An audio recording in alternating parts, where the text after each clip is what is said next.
Bonjour à toutes et à tous. Comme promis, me voilà avec une nouvelle vidéo pour la classe du français 2. Je vais vous expliquer le dialogue sur lequel vous devez travailler, vous devez le traduire et le mémoriser. Tout d'abord, je vais partager mon écran avec vous. Je vais vous expliquer de quoi il s'agit le dialogue. Voilà. Le livre C'est à toi, numéro 2. C'est l'unité 4, leçon C. Je vais lire l'explication tout d'abord. Chloé arrive chez David.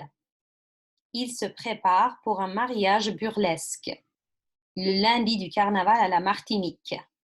Pour ces mariages, le marié se déguise en femme et la mariée se déguise en homme. Ce n'est pas un vrai mariage, d'accord? C'est un mariage burlesque, c'est-à-dire drôle. Ce n'est pas vrai. Et comme vous voyez, pour ces mariages, le marié se déguise en femme, d'accord? C'est-à-dire ce monsieur qui est plus grand, il se déguise en femme. Et ça, c'est la mariée, la femme qui s'est déguisée en homme. D'accord. La conversation ou le dialogue se déroule entre Chloé et David. C'est marrant, j'adore ta longue robe blanche.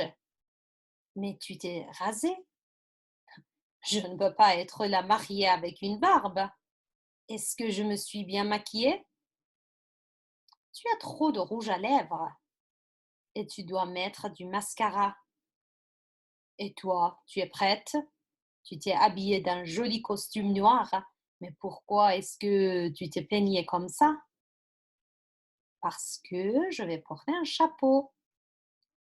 Voilà, nous allons être le plus beau couple du carnaval.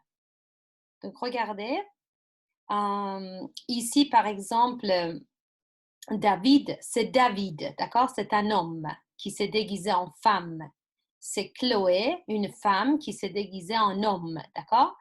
Donc David, il dit, tu es prête? Are you ready?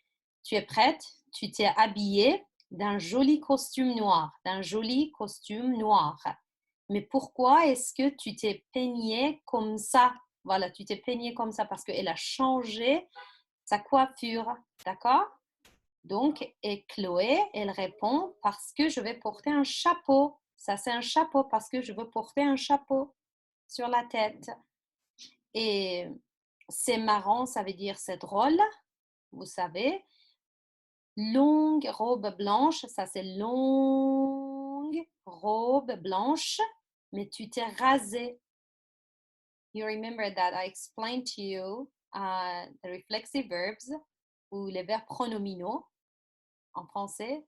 Tu t'es rasé. Et qu'est-ce que je vous ai dit? J'ai dit que le helping verb, c'est-à-dire l'auxiliaire pour les verbes pronominaux et le verbe être. Donc, c'est pour ça que je dis, mais tu t'es rasé. Et tu, c'est masculin, d'accord? C'est David. C'est pourquoi il n'y a pas un extra, il n'y a pas en fait, un extra E à la fin de raser. Tu t'es rasé. Je ne peux pas être la mariée avec une barbe. Qu'est-ce que c'est barbe? Vous avez déjà travaillé sur les vocabulaires, donc vous devez savoir qu'est-ce que c'est la barbe et la moustache. D'accord? Donc, il s'est rasé, ce monsieur David.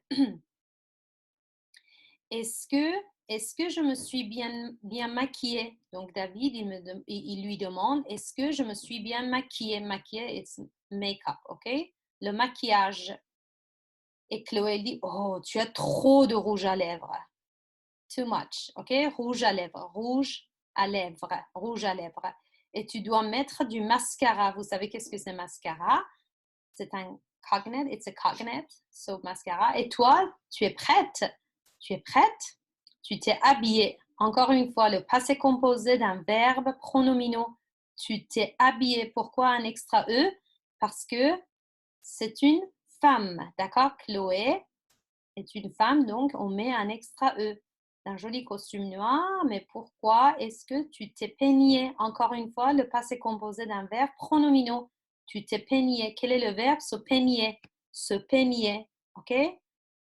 Se peigner les cheveux. Se peigner. Voilà, bon. J'arrête le partage. Et maintenant, c'est à vous d'écouter le dialogue, de vous préparer pour mémoriser le dialogue. Voilà, au revoir et bonne journée.